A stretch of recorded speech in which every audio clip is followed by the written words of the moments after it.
Урматтуу төрага, урматтуу депутаттар, Акылбек Үсөнбекович, Камшай Кыдышайч. Акылбек Үсөнбекович, деңиз деңгээлинен 1800-ге тийбей эле коюңуз, сизден өтүнүч. 12 күндүк эмгек акысы аз эле район.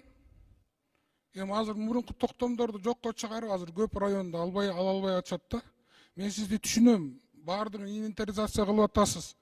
Алдыга жылайын бюджетти көбөйтөйүн деп атасыз. Бирок ушуга тийбей эле коюңузчу. Кала берсинчи ушул.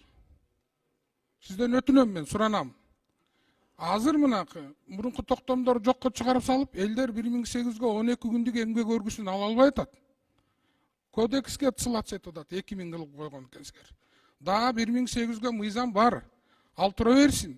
Бирок ушу эмгек акысын деле бир 6 миллиард экономдоп, ошо элди кыйнабай эле албай эле жөн эле коюңузчу. Ушул 1800-дө кала берсинчи, сизден өтүнүч. Ушуга бир жооп берип койсоңуздар, рахмат. Так, деңиз деңгээлинен 1.8 мен 2000 боюнча, метр боюнча. Мен оюм бул эми муну негизинен урматтуу Акылбек Үсөнбекович өзү чечет. Бирок ошол эле маалда менин оюм бул маселе 1.8 бойдон калыш керек. 1.8 бойдон калыш керек. Себеби канчалык берсек биз элибизге берип атабыз, өзүбүздүн. Айрыкча тоодо жашаган элибизге берип атабыз. Так?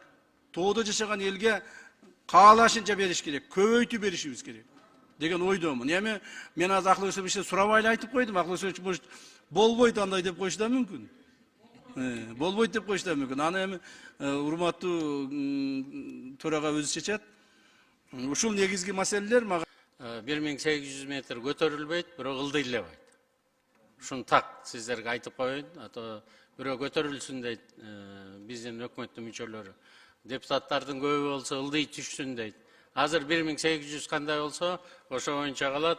Жусуев Аксакалдын оргкомитетинин өзүм башында турам. Буюрса аягына чыгарабыз. Сиздердин мына биринчи окууда, анан экинчи, үчүнчү окууда сиздердин берген бир топ сунуштарыңыздардын баары кирди.